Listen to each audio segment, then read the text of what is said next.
Welcome to Robert Bellissimo at the Movies. This is a YouTube video podcast exploring storytelling on film, as well as interviews with industry professionals who work in film, television, theater, among other areas of the arts. I want to welcome to the show Ryan Verrill, who is the host of his great YouTube channel called The Disconnected. Ryan, welcome. Thanks so much for joining me. Thank you. I know we've been trying to get this done for a long time. I'm just honored to be here. I've watched a lot of your videos as well, and you do incredible stuff. And it's an area of the internet that I've literally been referencing people to because Italian cinema is huge, and I don't know that anybody else does it better. Oh, well, thanks so much. My pleasure. Yeah, that's so kind of you. Thanks so much. And doing spaghetti westerns, you and I were going back and forth on what movie to review. And spaghetti, as much as I love Italian cinema, spaghetti westerns for me is a bit of a blind spot. I've also done Corbucci's the Great Silence, or La Grande Silencio. There it is. There we go. I'm ready. No, I could tell. It's like we both get our guns out, we're about to draw on this one. And of course, this is also Corbucci. So I'm quite new to this subgenre. And what's fascinating about Django, which is what we're discussing today, is that I didn't know this. It's loosely based on Kurosawa's YOJIMBO, and also Fistful of Dollars is also based on that same film. So it was interesting to watch all through three, and I know we'll get more into that. But I was just curious. Why was this something that you wanted to discuss? Why this film? I tend to gravitate towards genre cinema, meaning more on like the cult and horror side of things usually, and with Italian films, that is a whole other world that you could dive into and discover some of the most depraved things on earth. And I love that. But one of the things that has been really interesting to link to my childhood is my history with Westerns. I grew up in a family where there was a lot of instability. Not to make it morbid for a moment, my dad was very unhealthy and actually died twice and is still alive somehow today. Oh, wow. Jesus. Yeah. But sounds when like I was Western. younger, well, kind of because of that, I spent a lot of time with other family members while he was trying to get healthy, because he couldn't raise me at the time. And my great grandfather was immensely into Westerns. I mean, I grew up around Western paintings. This guy that worked for the water company in Southern California, walking around in cowboy boots, not fitting in general public whatsoever. Really, sticking out in a crowd because he wears a cowboy hat, and really like wanting to be somebody in a Western. So because of that, I just ended up watching a lot of them with him. And granted, I don't remember a lot of them, but I know that a lot of the ones that I've rewatched since I was a child, I've not liked. And it took until I watched Django for the first time as an adult to go, oh, wow, like Westerns can actually be very special. And this movie, it really turned me on to more so the idea of this mystery character leading a film, and somebody that is imposing and intimidating, yet somehow you're sticking up for him and really trying to figure out, why do I like this guy, even though I know nothing about his background? And with a lot of Westerns, that's the case. But for some reason, this one just like, it screams artistry. It has these nuance, like little ticks of nuance that a lot of other Westerns, they just seem to gloss over. And obviously, Hollywood churned them out for a long time. But starting with the Sergios in Italy, they really started to pay attention to like, how can we make this better? How can we make this special? And obviously they're trying to make it unique. And I think that Django has so many unique things about it that I've fallen in love with it. And since I watched it for the first time as an adult, probably 3 or 4 years ago, I've watched it like 5 or 6 times. And I don't do that with a lot of films. I've got enough movies behind me where it's hard to rewatch anything. And for some reason, it just keeps calling my name. It's really, that's great to hear. And it's really stuck with me, because I watched it a week ago, hadn't seen it before, and I found that from the first image of Django walking, and the camera is behind him, so we only see the back of his head with this coffin And like you said, it's so mysterious. And that great song, also called Django, which is by Luis Bacalov. I hope I have that pronunciation somewhat correct. It's just, it really grabs you. And my instinct was to just go wherever it was going to take me. But I'm curious what you feel in terms of what this film is all about. It's heavy on plot, definitely, but I feel it has a strong essence to it, a strong heart to it. What do you feel it's about here? The way that they show the different uniforms and the coloring of this, it's clear that they're talking about the Civil War and the stuff that, you know, the South versus the North. And the crazy thing is, it's this real, like, deep dive, in my opinion, of what makes somebody a good guy in these classic stories, because there's some awful people in this movie. There's so many terrible things that happen, but the person that you're standing behind, even though he does a lot of awful things, you feel compelled to see him as a good moral person. And really, that's just because a lot of the other things that are happening are so much worse, than the way that they frame them being these awful antagonists. You can't help but go, God, I hope this guy dragging this coffin through the desert is really a great person that I can root for. And it just works somehow. Yeah, no, I totally agree. And what I found so fascinating about the character of Django is that from the very first scene where that poor Maria, the prostitute, is being whipped, a bit of trivia is that this film couldn't, I'm sure you know, this film wasn't released in the UK until the 90s because of the violence, how violent it is. And it starts with this shocking scene, and here comes this mysterious man who kills all the guys who's whipping this poor woman. It's a number of men. We have the Mexican revolutionaries, and then we have the red shirts, who are like, people probably looking at it would think it's the KKK, but the red shirts, if anyone Googles it, the red shirts were a different white terrorist, white supremacy terrorist organization. Well, I don't even know if you call them an organization. They were terrorists. It's the South. Yeah.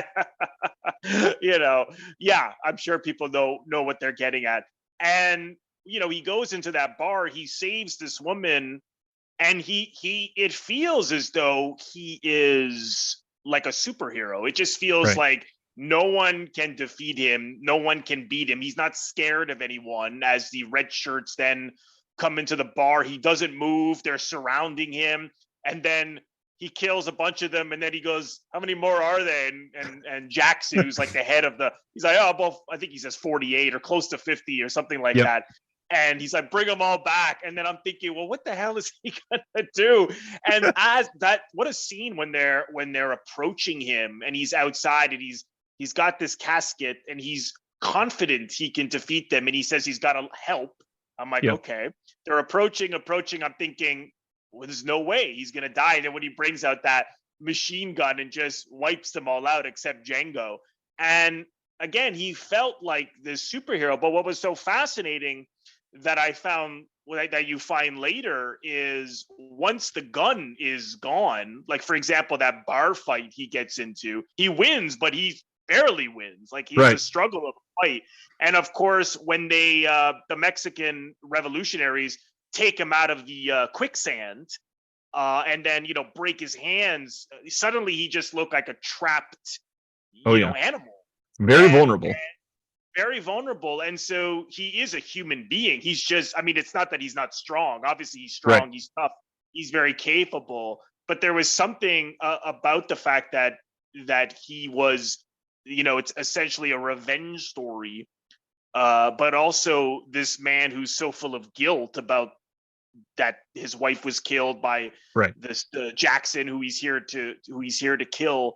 But there was something I found, that the contrast that was so brutal and shocking, that this person who looked like this superhero, like what people today would look at with Marvel films, is not a superhero. He's a man who's got the same feelings as everybody else. I don't know if that was your experience looking at him. It's a Yeah, really unique take on that because he's got this immense level of unfounded confidence. And what's yeah, crazy is he trusts himself, and because of the way that they've presented the film, we have no choice but to trust him. We right. don't really see his background. We know very little about the Yeah, person that he's coming back to, even do this revenge on. And there's some subtle clues, like you can sort of glean that he is coming back to deliver a message from a fallen troop member with him, possibly. And so many random things come up. I mean, you already brought up the quicksand. Like, we have to have confidence that this person's going to escape quicksand. But the yeah. first thing, how does this movie have quicksand? Like, it's so odd that it's something that we have to face. Oh, But right. I didn't even think of that. That's true. Yeah, where does this quicksand come from? But I just and accepted it's it. not a small part. We see it a couple times. Yeah, that's true. That's true. So yeah, we're blindly trusting this person, and he shows certain things, like somebody that's willing to drag around this at first mystery coffin. First Yeah, of all, you're saying, oh god, he's carrying around a dead body. He's on a mission, obviously. But when you see what he's actually dragging around, and by the way, one of the best reveals of all time, like, you are oh yeah. not expecting a massive machine gun to come out of that coffin. But No. when he finally does that, you're like, okay, this is somebody that knows what they're doing, and his confidence is something that I can grab a hold of for sure. Yeah, definitely. And he describes it as being like, this is not the exact line, but he says to one of the, he basically goes in with the Mexican revolutionaries because he knew, one of the guys that Yep. you find out saved him in prison. And so he goes with them because he knows he's going to use them to get Jackson's gold later. And, he basically doesn't even think much of what of his abilities. He's sort of like, nothing to it, just point the thing. Which it had a certain sense of humor, because when we think of these superhero type characters, they're always appear as being beyond human, and this is sort of saying, in a way, kind of like, I don't think it was intentional that they're poking fun at that. I don't think they were doing that at all. But I just took it that way. It's sort of like it makes that all look a little silly in a sense, because Right. He's very capable, but there's no such thing at the end of the day as some Cape Crusader who's unstoppable. Like, without that gun, without that machine gun, he would have been dead from that Oh yeah. first scene. But what I also found interesting was the element of the coffin, because in the bar, which is this neutral territory, we're on the border of America and Mexico. As we said, this is right after the Civil War, and there's this neutral area, this bar that these prostitutes live at, and so anybody from both sides can come in, no problem, and sleep with the prostitutes. Not going to be any battles there. Just a normal And day. yeah. And he says, he's talking to one of the prostitutes, and she says, who's in the coffin? And he says, well, there's a guy. He says Django's in there. And what's interesting about that is that later he says to Maria that he has to now, he can finally bury Django and take the gold and start again. And so, in a way, the coffin to me represented an extension of himself and his own violence that he wants to bury and put away. And that really, to me, related to Maria, who was, also, she's mixed race. She's half white, half Mexican. And so she's also, from the beginning, trying to escape. They both have brought up with this violence, seen a lot of violence, and they're trying to get away from it, which I thought was interesting, because I thought, well, is he joking to that woman about Django being the one in the coffin? Right. But I think that's genuine. It's like, no, this is me. Like, it's an extension of me that needs to be done away with. I just need the money first, and and then I'm good. I don't know if that was your experience with that part of it, or did you see it in a different way? No, I definitely did. And actually, and I'm sure we'll get more into the ending later, but obviously this ties directly into the ending, because at the end, this character has no choice but to get rid of his violence because he's incapable of Yes. doing anything else now. So Right. it is a really unique story where most likely this person was just in war, did a lot of depraved stuff that he's probably either borderline ashamed of or just like living with his demons, which a lot of those old soldiers did. Now he's coming back and trying to provoke revenge for what he's trying to fight against. But then at the end of this, he's got no choice. He can't be this violent person that's an incredible shooter. He can't even go like in a brawl in the bar or anything like that because he can't use his hand. So he's essentially screwed at the end of this. So Django's gone, that violent side, and what is left potentially is what he is at his core. And that that's where that whole morality play comes into play, is what he's done. Is he left being a good person, or is he still going to be somebody that's facing these demons without that violent side for the rest of his life? Yeah, absolutely. I totally agree. I also felt that it's not so much a love story, but Maria falls in love with him, and I felt that they handled that quite well, because here's a woman who has been nothing but objectified, pushed around, beaten up, and here's this man who's kind, saves her, is not trying to take advantage of her, and she from very early on in the film, from meeting him, just falls so in love with him. And the way in which the actor who played Maria, I have her name here actually, I thought she was Loredana Nuskiak. I hope I probably am butchering these names, but I thought she was wonderful, because just her reactions and like she doesn't even say much. It's the way she's looking at him, and just the pain in her eyes, the vulnerability, the fear. There's that shot early on when she looks out of the window. It's just this ghost town where everyone's just dead. It's just all these. This is just what's been left behind. Just these last bit of violence that needs to be done away with, and one last battle. But I thought that it made sense when she says to him, when they have the chance to run, and she says, "Let's be together." It makes sense that he's like, no, like he thinks that she's going to wind up dead, because I felt ultimately he didn't trust himself. He thought, look what happened to my wife when I'm not sure if Mercedes, the woman, I believe he said wife, right? Where they were married. Either that, or it's at least highly, highly implied.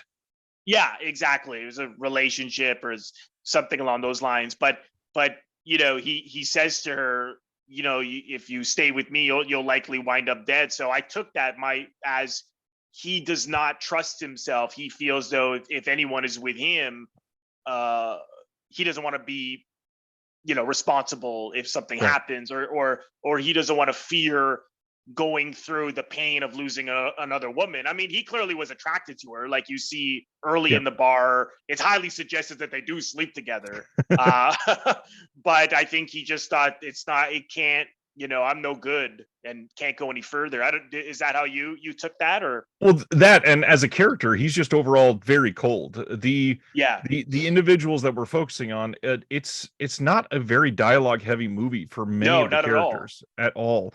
And so there's not a lot of exposition to play through some of these emotions to see any sort of growth.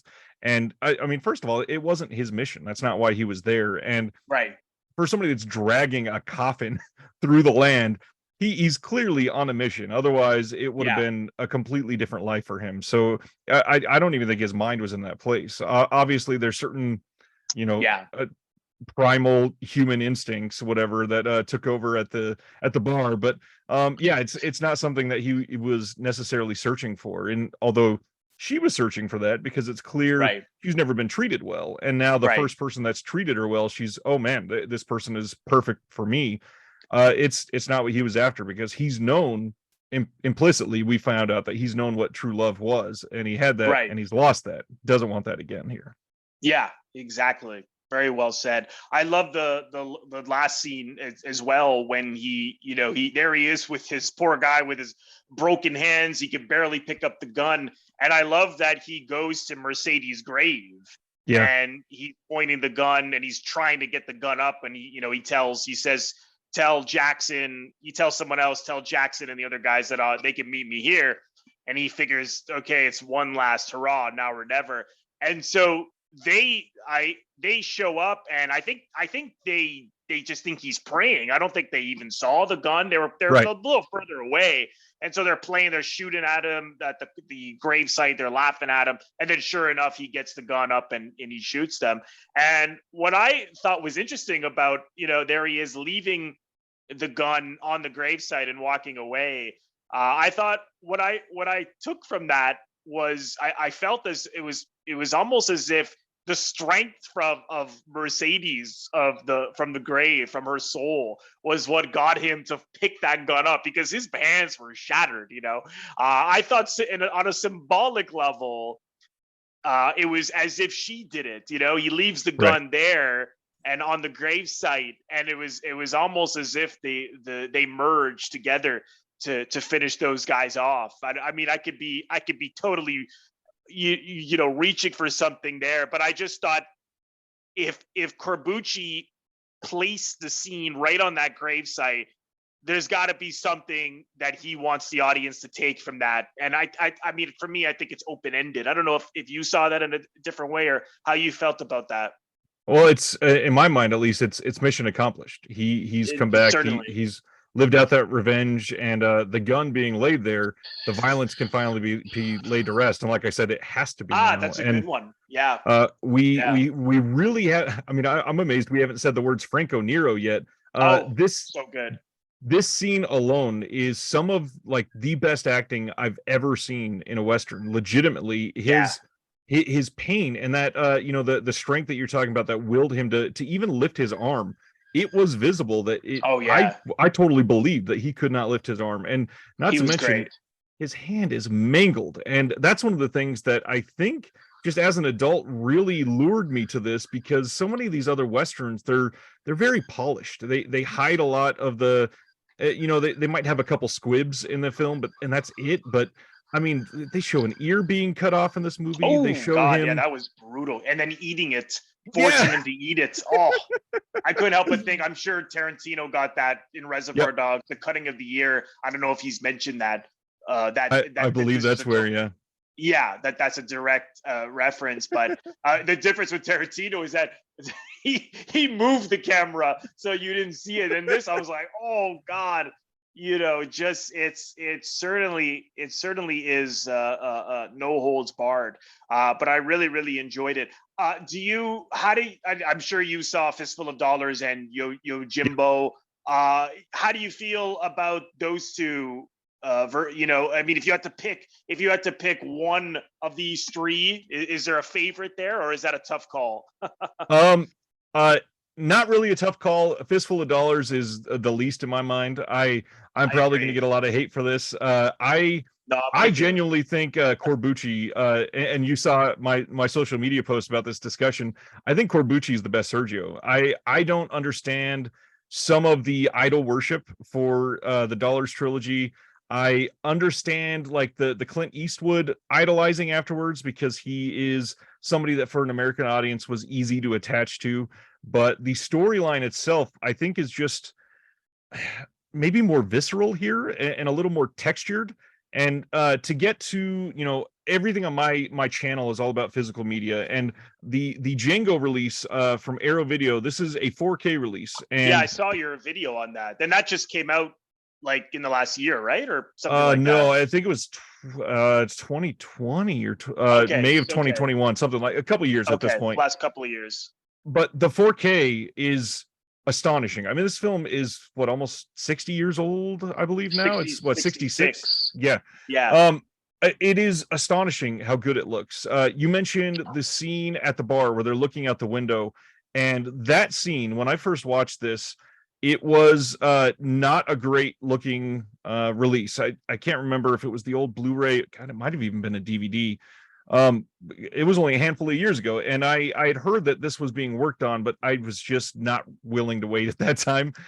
So when this came out on 4K, that scene alone is what made me go, okay, I liked this a lot when I just saw it, but I might be in love with this movie. And genuinely, it's because when they look out that window, you can see like individual rocks in this roadway out in front of the bar. And the level of like dirty, grungy texture to this movie is I don't think topped in any other Western. It is something that obviously the violence plays into that and gives it this sort of maybe sleazy feel a little bit, but the fact that like when he's dragging the coffin, you can see just that nasty mud being caked through. And a lot of these old Westerns, they, unless it was like the big climactic shootout, they'd shoot from the horses up, and you would never see any of the griminess. You would never see the dirt. It would look like one of those old like paintings you'd see at a dentist. It would have the sunlight behind them. Here's you know, some of the big mountains.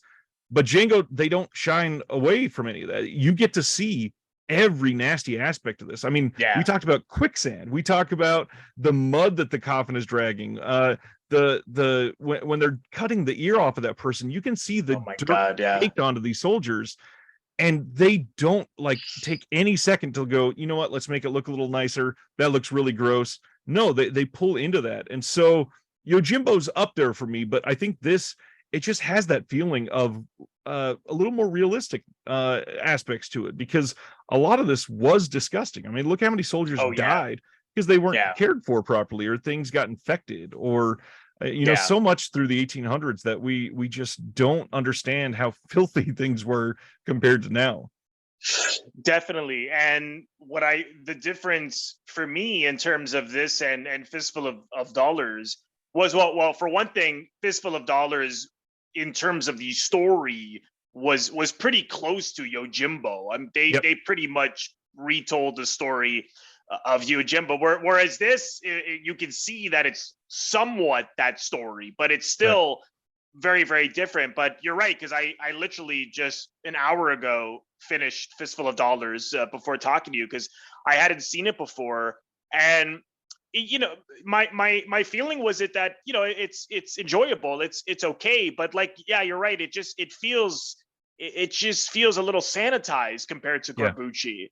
And I mean, I like Eastwood, but he's very everything is very capable. Like, there's no vulnerability. Like, even when they beat the hell out of him, he's, you know, he comes right back after he you know, takes some time out to get his health back, and he's just unstoppable. Like, it has more of a superhero feel, whereas this, as you said, for me, it's so much more shocking, because I can see this human being behind the rough, tough guy, he's so vulnerable, where that is not, and everything you said, just the danger, the violence, the roughness, the blood, the dirt, it just gives it so much more of a rougher experience.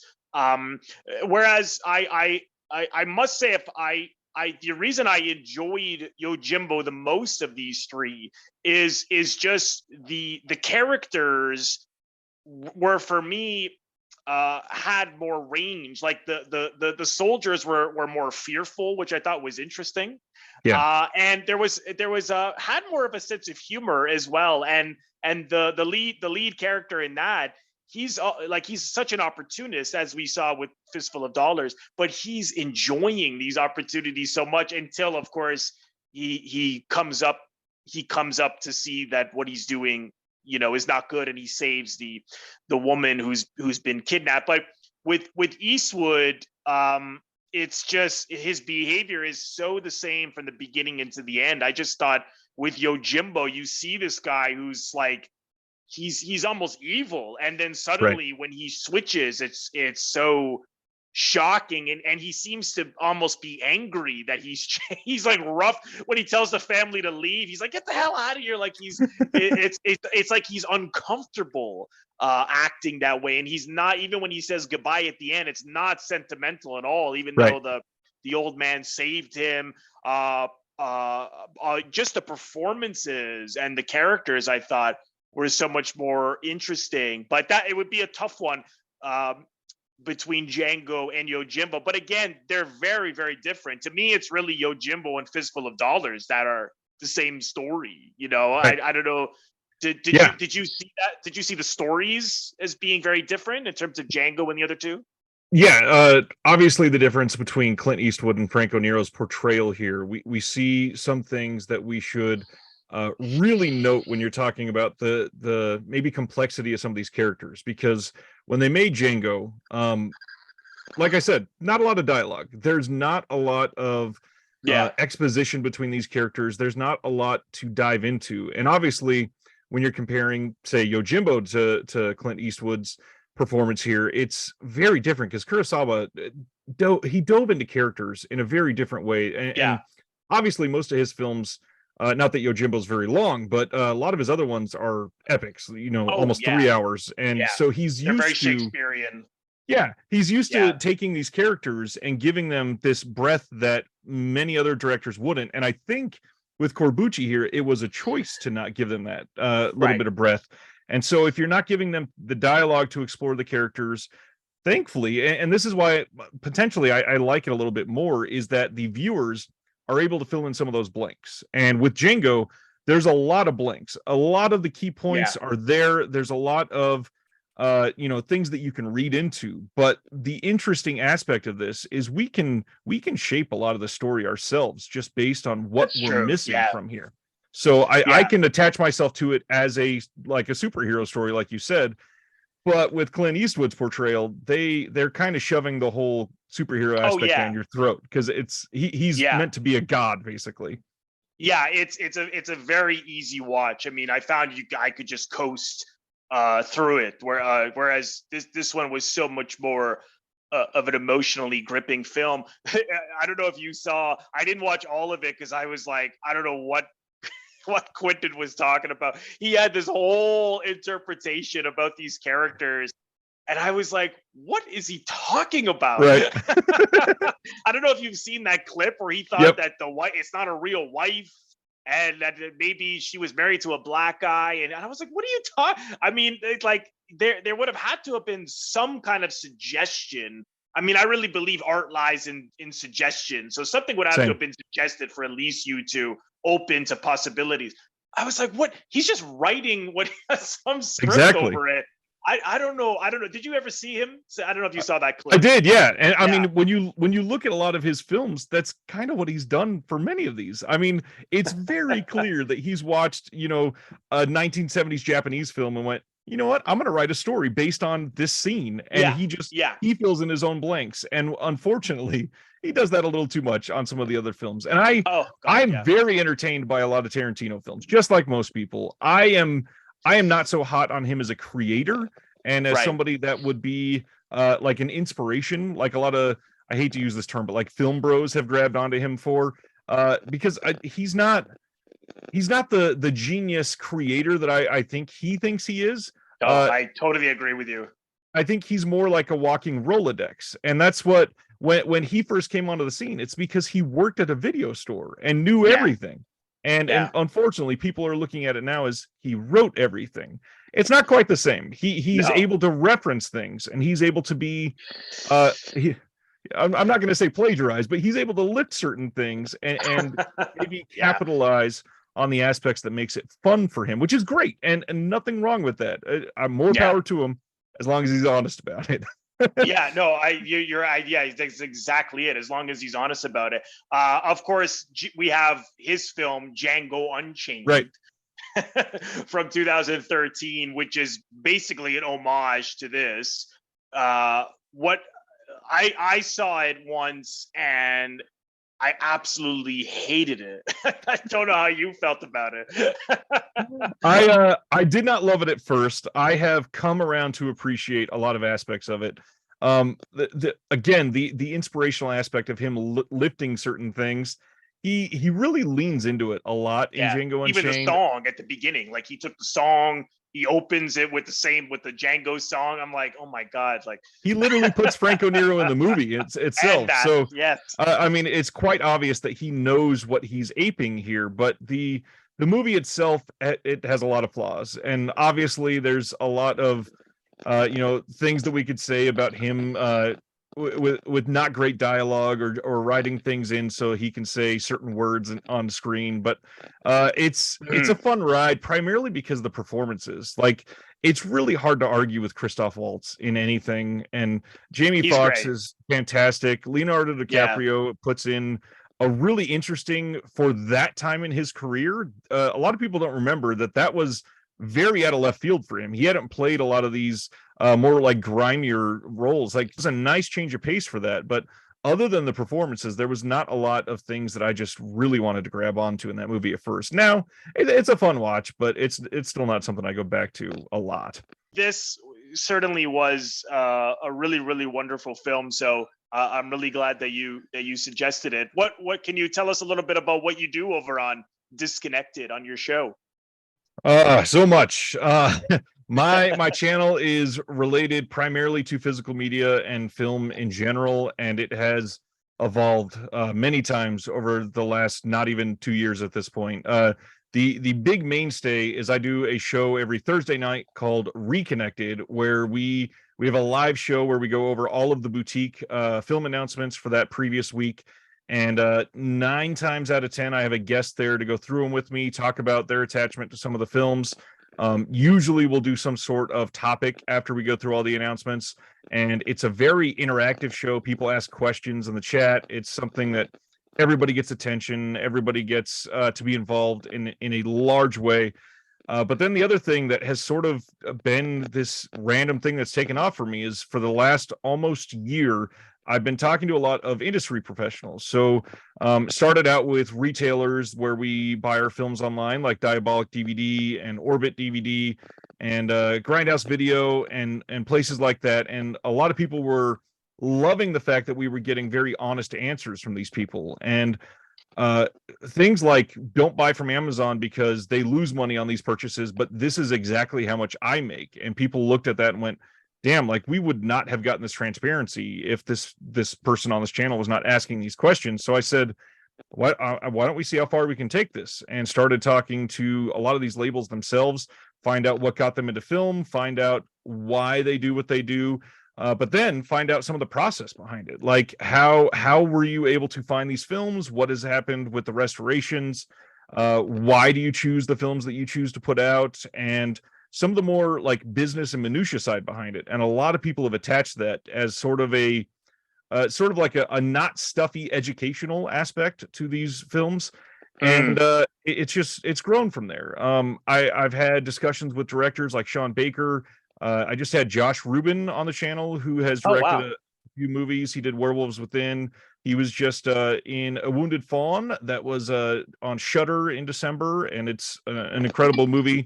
I've had a couple others and working on a few more, but now we're going into some more of these like deeper topics with some of these contributors that I've had on. So I've had people that are, supplying audio commentaries on some of these discs or doing interviews with the filmmakers. And I've been making contacts with some of these people from all over the world. I've interviewed people in Australia, in Scotland, in the UK, in Japan, all over the US, in Hong Kong. It's been crazy. I have an interview I'm about to be posting soon of a Blu-ray label in Germany. Like, I never thought I'd be doing stuff like this. Oh, wow. That's fantastic.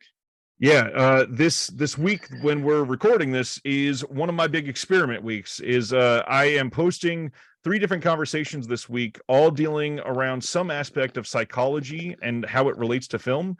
And the first conversation was all about how our current society is really easily jumping to gatekeeping, putting people down for their thoughts on films, telling people, don't watch this film, it's a piece of crap, you're never going to enjoy it. And so people are staying away from films that they may love.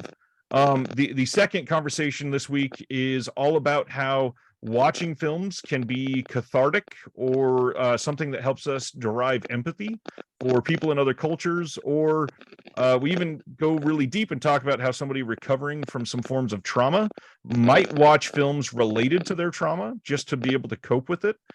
And then finally, my third conversation this week is a conversation about neurodiversity and how it is not fairly represented in film. I myself was diagnosed as an adult with ADHD, and I discussed with another adult contributor that was diagnosed with ADHD as an adult, and we talk about how difficult it is to show that on in film, but also maybe why it's more important that we do, because there are so many people that have these things as part of their lives. And Right. it's a really unique week, and I'm hoping people respond to it in a positive way. That's fantastic. So that all sounds like really exciting videos. So I'm certainly looking forward to those. And as I said before we recorded, I love your show. I've watched many episodes. The one you did with Sean Baker, who's to me is one of the great filmmakers I working agree. right now. Anyone who's a Sean Baker fan, you got to watch this great conversation Ryan has with Sean. So it's fantastic. Where's the best place for people to follow you on social media, and the link to the channel? Is it just slash disconnected, I believe? It is the disconnected, I believe, and Okay. YouTube changing their whole naming thing where they're Oh, using right. the That's at right. symbol. So I Yeah. think it's at the disconnected. But also I'm on Facebook, Twitter, Instagram. I post all the announcements. I know there's another big account that people follow to get announcements. But one of the things that really started me doing this is how I noticed how disrespectful that other account can be. Mm, They do a lot of a title will leak online on some website, and they'll post, and suddenly they'll get 3,000 clicks and people sharing it everywhere. And a lot of times it's not been true. And behind the scenes that I've been able to discuss with some of these labels, they've talked about how that person has actually like harmed some of their plans.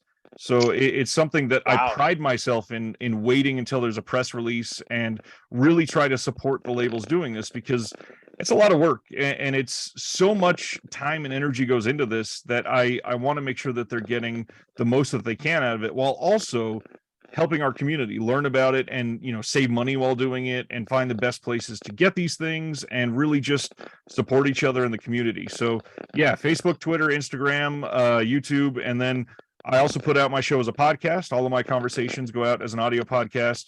And the big thing is I've got a Patreon. If you are into it, I've got one of the most welcoming, inclusive communities online. We have a Discord attached to it that is very active, like more than 35 people at the moment. And we have people every single day discussing everything from certain actors, and we go through phases where we watch certain films and we all talk about them, to news articles and get everybody's takes. But the cool thing is everybody's just all right and happy with each other having different experiences and backgrounds, and that's kind of rare on the internet nowadays. So I'm really Oh, for proud of sure. how positive it's turned into. Yeah, well, that's so great. That's great to hear. And again, it's such a fantastic show. So I will leave all of the links that Ryan mentioned in the description box below. If I highly recommend following him on social media, joining his Patreon, and checking out his channel. Ryan, thanks again so much for taking the time to come out and suggesting such a great subgenre here of the spaghetti westerns. And it was great for me to go see all three and explore this subgenre, because like I said, I don't know much about it. So thanks so much for doing this. Thanks for your time, and I hope that you can come again sometime. Happily honored to be here, and genuinely glad you enjoyed the film, because it's one that I I've did. attached myself to quite a lot in the last few years. I just want to thank all of my members on Patreon. If you're interested in becoming a member of my Patreon, head over to patreon.com/Robert Bellissimo at the movies for full details. It's a great way to support YouTubers and podcasters and anyone who is a content creator in some way, shape, or form. So go to the link for full details. So thank you so much, everyone, for watching this review. I hope that you've enjoyed it. If this is your first time here, please consider subscribing to my YouTube channel by pressing the Robert Bellissimo at the Movies logo. You will see it floating above my head in the top left corner to your top left in just a second. Just click on that and then click the bell in order to get a notification every time I release one of my new episodes or when I go live. Thank you so much, everyone. I will see you in the next episode.